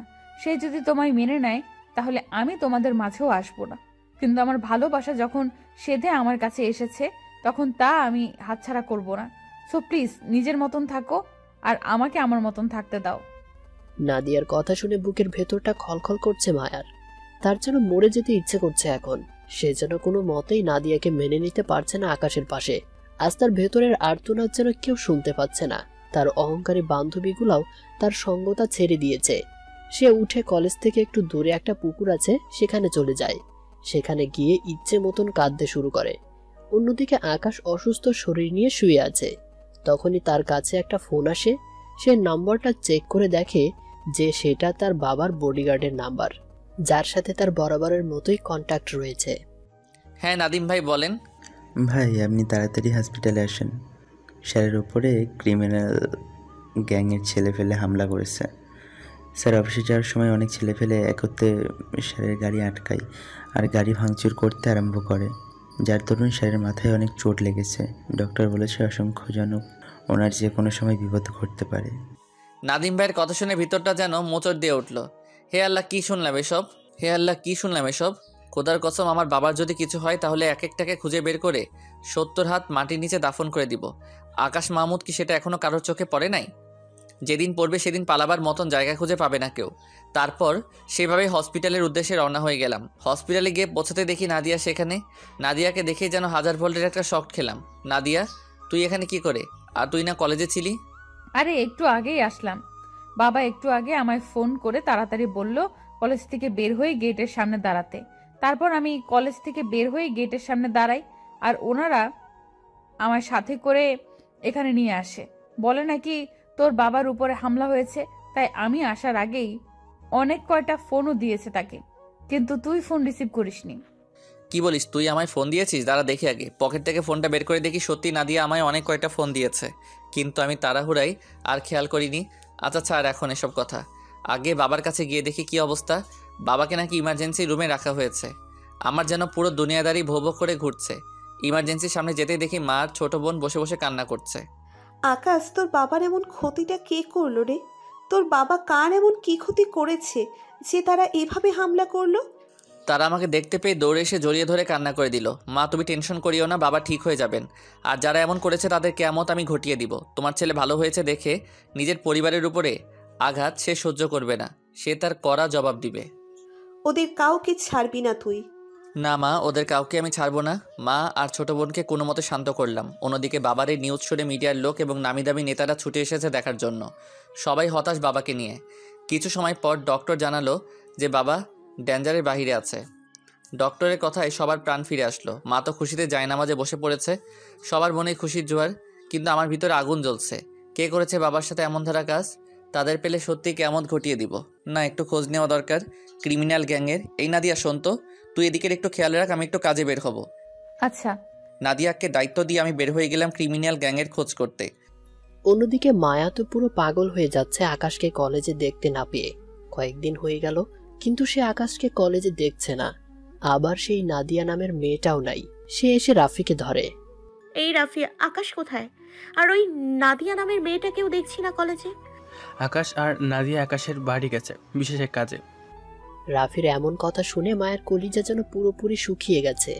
ওরা দুজনে মিলে বাড়ি গিয়েছে, তাও আবার বিশেষ কাজে? না, হয়তো ওরা দুজন কোনো অঘটন ঘটাবে। ওরা হয়তো বিয়ে করে নেবে। না, এটা হতে পারে না। আমার আকাশ আমি বাদে অন্য কাউকে বিয়ে করতে পারে না। তা আমি হতে দিব না। যেভাবেই হোক ওদের বিয়ে আমি আটকাবই। মায়া তাড়াতাড়ি কলেজ থেকে বের হয়ে যায়। তারপর বাসায় এসে জামা কাপড় গুছিয়ে আকাশের বাসার উদ্দেশ্যে রওনা হয়। আকাশের বাসায় যেতে তেমন কোনো সমস্যাই হবে না তার, কারণ আফজাল সাহেবের বাসা এক নামেই পরিচিত। কিন্তু মায়ের ভেতরে যেন এক রকমের তুফান বইছে। সে মনে মনে খোদার কাছে প্রার্থনা করছে তাদের যেন বিয়ে না হয়। অন্যদিকে আকাশের বাবাকে বাড়িতে আনা হয়। আগের চেয়ে মোটামুটি সুস্থ তিনি। আকাশ সবসময় বাবার দেখাশোনায় লেগে আছে। অন্যদিকে ক্রিমিনাল গ্যাংয়ের খোঁজও চালিয়ে রেখেছে। বাবার শরীরটা পুরোপুরি সুস্থ হলে খেলাটা চরম করে খেলবো। ক্রিমিনাল গ্যাংয়ের ক্রিমিনাল গিরি চিরতরে বের করে দিব একদম। এভাবে দুপুর হয়ে গেল। দুপুরে খেয়ে দে নাদিয়া আর আমি বাসার ছাদের উপরে দাঁড়িয়ে দাঁড়িয়ে কথা বলছি। নাদিয়ারা আর বাড়িতে যায়নি, কারণ বাবার অবস্থা দেখে নাদিয়ার মা বাবা এবং নাদিয়া সহ এখানে রয়ে গিয়েছে। তাদের সাথে একটা ভালো সম্পর্ক আছে আমাদের অনেক আগে থেকেই, তাই তারা রয়ে গিয়েছে। এদিকে আমি আর নাদিয়া কথা বলছিলাম, হঠাৎ এই নিচে গার্ডটা চেঁচামেচি শুরু করলো যে একটা মেয়ে নাকি দৌড়ে বাড়ির ভিতরে ঢুকে পড়ছে। আমি আর নাদিয়া তাড়াতাড়ি ছাদ থেকে নিচে নেমে গেলাম। নিচে গিয়ে দেখি মায়া আমার বাসায়। সে এসে আমার বাসা পুরো মাথায় উঠিয়ে ফেলেছে। এই যে আপনি এখানে কি? হ্যাঁ, তোমাদের বিয়ে আটকাতে এসেছি। মানে কি? মনে হলো তুমি আর নাদিয়া আমায় না বলে বিয়ে করার প্ল্যান করছো, তাই আমি তোমাদের বিয়ে ভাঙতে এসেছি। আমি তোমাদের বিয়ে হতে দিব না, কারণ তুমি শুধু আমার। এই যে সস্তা নেশা করে আসছেন মনে হয়, না ফ্রিতে কেউ নেশা করিয়েছে আপনাকে যে এসে আবল তাবল বকছেন? আবল তাবল না, আমি তোমাদের বিয়ে হতে দিব না। মাথার মেজাজ খারাপ করবেন না, ভালোই ভালোই বলছি। এখান থেকে চলে যান, না হয় খারাপ কিছু ঘটবে। না, আমি যাব না, তোমার যা করার করো। মায়ার কথা শুনে রাগ উঠে গেল। গিয়ে সোজা ওর হাত টেনে ধরে ঘর থেকে বের করে দিলাম। তাকে বের করে দিয়ে দরজা আটকে দিয়েছে, কিন্তু সে সজোরে দরজা ধাক্কাচ্ছে। এদিকে মা এসে জিজ্ঞেস করছে, কি হয়েছে আকাশ? কে এমন দরজায় ধাক্কাচ্ছে? মা এক পাগল, তুমি ছাড়ো তো সব কথা। আচ্ছা দেখি কেন এসেছে সে, আর পাগল হলে দুটো করে খাবার খাইয়ে দিব। আকাশের মা সত্যিই পাগল মনে করে গিয়ে দরজা খুলে দেয়, আর তখনই মায়া আকাশের মাকে চাপটে জড়িয়ে ধরে কান্না করে দেয়। আন্টি প্লিজ, আপনি নাদিয়া আর আকাশের বিয়ে দেবেন না। আমি আকাশকে অনেক ভালোবাসি। ওর অন্য কারোর সাথে বিয়ে হলে আমি মরেই যাব। আকাশের আম্মু তো পুরাই অবাক। এই মেয়ে কি সব বলছো তুমি? কার বিয়ে হচ্ছে এখানে? আমার তো কিছুই মাথায় খেলছে না। নাদিয়া আর আকাশের কি বিয়ে হচ্ছে না? না, কারোরই তো বিয়ে হচ্ছে না। আর ওরা তো বাবার অসুখের জন্য বাড়ি এসেছে। কি সত্যি? মিথ্যা বলার কি আছে? আকাশের আম্মুর কথা শুনে মায়ার নাগিন ড্যান্স দিতে ইচ্ছে করতেছে। যাক, তাহলে শুক্রিয়া। কিন্তু তুমি কে? আমার নাম মায়া। আপনার ছেলে আমাকে ভালোবাসে। আমি আপনার ছেলের ভবিষ্যৎ বউ আর আপনার বৌমা। মায়ার মুখ থেকে সব শুনে আকাশের আম্মু বেকুব হয়ে যায়, কিন্তু আকাশের চরম রাগ উঠে যায়। সে সোজা গিয়ে মায়ের চুলের মুঠি ধরে টানতে টানতে একদম ঘরের বাইরে দিয়ে আসে। এই শোন, তোর মতন মেয়ে আমার যোগ্য না। আজকের পর যেন তোকে আমার সামনে আর না দেখি। যদি সত্যি ভালোবেসে থাকিস তাহলে আজকের পর আর চোখের সামনে আসবি না। আর গার্ড দ্বিতীয়বার যেন এই মেয়ে বাড়িতে আসতে না পারে, সেই দিকে খেয়াল রাখবেন সকলেই। আকাশ মায়াকে ঘর থেকে বের করে দিয়ে বাসায় আসে। কি রে আকাশ, তুই মেয়েটার সাথে অমন করলি কেন? মা, মেয়েটা তোমার ছেলের জীবনে সবচাইতে বড় কাটা। সে তোমার ছেলেকে পুরো ছন্নছাড়া করে দিয়েছিল। এই মেয়ে বিশাল আকৃতির অহংকারী, তাই তাকে শিক্ষা দিলাম। ওর মতন মেয়ের কোনো জায়গা নাই এখানে। বাবা কারোর সাথে এমন করতে নাই, সে যত অন্যায় করুক না কেন। মা, সে শুধু অন্যায় নয়, সে আমার প্রাণ কেড়ে নিতে চেয়েছিল। আমার সাথে সে ভয়ঙ্কর আচরণ করেছে। সেই আচরণ কারোর সাথে করলে মারাই যেত। আমি তো তাও সহ্য করে আছি। আচ্ছা মা, বাদ দাও এখন ওর কথা। বাবা কি করছে? তোর বাবাকে শুইয়ে দিয়ে আমি ফ্রেশ হতে যাচ্ছি। আচ্ছা যাও, আম্মু চলে গেল। আমি আর নাদিয়া আবারও ছাদে চলে গেলাম। আকাশ, আমার মনে হয় কি মায়া তোকে সত্যি অনেক ভালোবাসে। সে হয়তো না বুঝে অমন ভুল করে ফেলেছে। নাদিয়া, মায়ার বিষয় নিয়ে আর একটা কথা বললেও তোর সাথে আমি কথা বলা অফ করে দিব। আর শুনে রাখ একটা কথা, তোর বাবা চেয়েছিল তোর সাথে যেন আমার বিয়ে হয়। সো আমি তোর বাবার ইচ্ছাই পূরণ করব। আর এখন তোর প্রতি ফোকাস করব। আকাশের কথা শুনে নাদিয়ার ভেতর যেন খুশির জোয়ার বইছে, কিন্তু সেটা সে আকাশকে বুঝতে দিল না। আচ্ছা ঠিক আছে, তোর যেমন ইচ্ছে। এভাবেই আরো কয়টা দিন কেটে গেল। আকাশের বাবা পুরোপুরি সুস্থ এখন। আকাশ এখন পুরোপুরি কাজে নামবে খেলার জন্য। তবে আর একটা কথা, মায়া এর পরে আর কোনো ধরনের সমস্যাই করেনি। এদিকে আকাশ ক্রিমিনাল গ্যাংয়ের খোঁজ নিয়ে জানতে পারে তারা আকাশের বর্তমান শহরেই থাকে। সেখানে আকাশ লেখাপড়া করে। আকাশ নাদিয়াকে নিয়ে সেই শহরে চলে যায়, তারপর ক্রিমিনাল গ্যাংয়ের খোঁজ করতে থাকে। এদিকে আবার কলেজেও কন্টিনিউ করে। তবে একটা জিনিস সে লক্ষ্য করে যে মায়াকে সে অনেকদিন ধরে কলেজে দেখছে না। ধুর, যাই হবে হোক, মায়াকে দিয়ে আমার আর কোনো কাজ নেই, কারণ সে একটা অহংকারী মেয়ে। আমি এখন থেকে নাদিয়ার উপরে ফোকাস করব। সো তাই করলাম, নাদিয়ার উপরে ফোকাস করলাম। ধীরে ধীরে নাদিয়ার উপরে আসক্ত হয়ে গেলাম। বেশ ভালো বন্ডিং হয়ে গেছে আমাদের মধ্যে। আরও একদিন সকালবেলায় কলেজে যাওয়ার জন্য রেডি হচ্ছি, তখনই একজন ফোন দিয়ে ক্রিমিনাল গ্যাংয়ের তথ্য দিল। ভাই, ক্রিমিনাল গ্যাংয়ের তথ্য পেয়ে গেছি। তারা এমনি এমনি আপনার বাবার উপর হামলা করেনি, তাদেরকে কেউ হামলা করতে টাকা দিয়েছে, আর আমি তার তথ্য বের করছি। কে সে? আমি আপনাকে ছবি মেইল করছি। আচ্ছা, মেইল আসার অপেক্ষা করছি। কিছু সময়ের মধ্যেই মেইলটা চলে আসলো। আমি মেইলটা ওপেন করতেই একটা ছবি চোখের সামনে ভেসে উঠলো। ছবিটা দেখে যেন পায়ের নিচ থেকে মাটি সরে গিয়েছে আমার, কারণ ছবির মানুষটা আর কেউ নয়, সে হলো নাদিয়ার বাবা। তার মানে নাদিয়ার পরিবার এই সমস্ত চক্র পাকিয়েছে বাবাকে মারার জন্য। আমার যেন নিজের চোখকে বিশ্বাস করাতে কষ্ট হচ্ছে নাদিয়ার বাবাকে এসব কিছুর পিছনে দেখতে পেয়ে। শরীর পুরো গিরগির করে কাঁপছে। যেই মানুষটাকে এতটা বিশ্বাস করে আমার পরিবার, সেই মানুষটাই শেষমেশ কালপিট বের হলো। না, আজ আর কলেজে যাব না। আজ সারাদিন নাদিয়ার বাবার খোঁজ বের করব। কেন সে এমন করলো? যেমন ভাবো তেমন কাজ। কলেজে না গিয়ে নাদিয়ার বাবার খোঁজ বের করতে চলে গেলাম। এদিকে নাদিয়া ফোনের উপরে ফোন দিয়েই যাচ্ছে, কিন্তু আমার বিন্দু পরিমাণ ইচ্ছে করছে না ওর সাথে কথা বলতে, কারণ তার পুরো পরিবার হয়তো এসবের সাথে যুক্ত আছে। তাই আর সেই দিকে ভ্রুক্ষেপ না করে নাদিয়ার বাবার আসল উদ্দেশ্য কী সে সব কিছুর খোঁজ করতে করতে দুপুর হয়ে গেল, কিন্তু কোনো কিছুই হাতে লাগলো না, কারণ মানুষের মনের রহস্য কখনোই বের করা সম্ভব নয়। তাই বাসায় ফিরে এলাম। বাসায় ফিরে আসতেই দেখি নাদিয়া আমার ঘরের সামনে দাঁড়িয়ে আছে। এই ছেলে, তোকে সারাদিন কয়বার ফোন দিয়েছি? হ্যাঁ, তুই আমার ফোনই উঠাচ্ছিস না। আমার কতটা টেনশন হচ্ছিল জানিস তুই, বেয়াদব। নাদিয়ার কথা শুনে কি বলবো ভেবে পাচ্ছি না, কারণ তাকে তো আমি ইগনোর করেছি, তাই তার টেনশন করাই স্বাভাবিক। তবে সত্যি কি টেনশন করেছে সে, নাকি এর ভিতরে কোনো রহস্য লুকিয়ে আছে কে জানে। কিরে, কথা বলছিস না কেন? নাদিয়া প্লিজ বাসায় চলে যা, আমার মন মেজাজ ভালো নেই। আমি তোর সাথে পরে কথা বলবো। না, আমি বাড়ি যাব না। আর কি হয়েছে বলতো তোর? বিশ্বাস কর, আমি খুব টেনশন হচ্ছে আমার। নাদিয়া প্লিজ, এখন কোনো কিছু নিয়ে ফোর্স করিস না, এমনিতেই মাথা বিগড়ে আছে। নাদিয়া আর কোনো কিছু জিজ্ঞেস করে না, সে চুপচাপ গিয়ে আকাশকে জড়িয়ে ধরে ওর কাঁধে মাথা রাখে। নাদিয়া তুই বাড়ি চলে যা না প্লিজ। আকাশ, আমি তো তোকে আর কোনো কিছু নিয়ে ফোর্স করছি না, তাও কেন এভাবে তাড়িয়ে দিচ্ছিস? কেমন দোষ করেছি আমি? নাদিয়া আমি জানি না তুই কি করেছিস, তবে আমি এখন আর কাউকে বিশ্বাস করি না। সো প্লিজ তুই বাড়ি যা, আর আমাকে একা থাকতে দে। আকাশ, মানে কি বলছিস? নাদিয়া তোকে বলেছি বাড়ি যেতে। আচ্ছা যাচ্ছি। আর শোন, কোথা থেকে এসেছিস তুই তা আমি জানি না, তবে তোকে অনেক টায়ার্ড দেখাচ্ছে। প্লিজ ফ্রেশ হয়ে কিছু খেয়ে নিস। নাদিয়া চলে গেল। এদিকে আমার পুরো মাথা হ্যাং হয়ে আছে। দুনিয়াতে আসলে স্বার্থপর দিয়ে পরিপূর্ণ। এই স্বার্থপরের দুনিয়ায় কাউকে বিশ্বাস করা কঠিন। তারপর আমি বাসায় ঢুকে গেলাম। বাসায় ঢুকে ফ্রেশ হয়ে খাবার খেয়ে নিলাম। তারপর নিত্যদিনের ন্যায় বিছানায় গা এলিয়ে দিয়েছি, কিন্তু আজ কেন জানি ঘুম আসছে না। নাদিয়ার বাবার শয়তানি রূপটা খালি সামনে ভেসে আসছে। এসব নিয়ে ভাবতে ভাবতে ঘুমের সময় পেরিয়ে গেল। বিকেলবেলা বিছানা ছেড়ে উঠে গেলাম, কি করবো ভেবে পাচ্ছি না। আমি কি সোজা গিয়ে নাদিয়ার বাবাকে মেরে মাটির নিচে দাফন করে দিব, নাকি আরও একটু যাচাই বাছাই করব? কারণ তার বাবা কি এসবের সাথে একা জড়িত, নাকি তার সাথে পুরো পরিবার জড়িত, সেটা আগে শিওর হওয়া দরকার। এসব নিয়ে ভাবতে ভাবতে দিনটাও পার হয়ে গেল। পরের দিন সকালবেলায় উঠে কলেজে চলে গেলাম। হাজারটা চিন্তা মাথায় ঘুরঘুর করছে। ক্লাসের দিকে কোনোভাবেই ফোকাস করতে পারছি না। তাও কোনো মতে ক্লাসগুলো শেষ করলাম। ক্লাস শেষ করে নিজের মতন চলে আসতে ধরলাম, তখনই পিছন থেকে নাদিয়ার ডাক দিল। এই আকাশ, কি হয়েছে তোর? তুই মনে হয় আমাকে ইগনোর করছিস। আরে না, আসলে কিছু কারণে আপসেট আমি। কি কারণে বল আমায়। আর তার আগে চল একটা জায়গায় বসি দুজন। নাদিয়া আর আমি একটা জায়গায় বসলাম। হ্যাঁ বল, কি কারণে আপসেট তুই? নাদিয়া আসলে বাবার উপরে যারা হামলা করেছে তারা নাকি আমাদের খুব কাছের মানুষ, তাই সেটা কে হতে পারে সেসব ভেবে আপসেট। নাদিয়াকে মিথ্যা বললাম, কারণ তাকে এখন আর বাবার কথা বলা যাবে না। আকাশের কথা শুনে নাদিয়া চমকে ওঠে, তার জন্য গলার পানি শুকিয়ে গেছে পুরো। আকাশ, কাছের মানুষ বলতে কারা? সেটা সময় হলে জানতে পারবি, এখন এসব বিষয় নিয়ে আর কোনো কথা বলিস না। আচ্ছা যা, এই বিষয়ে আর কিছুই বলবো না। নাদিয়ার সাথে এমনি বসে বসে নর্মালভাবে কথা বলছিলাম, তখনই হুট করে একটা জায়গায় চোখ আটকে গেল আমার।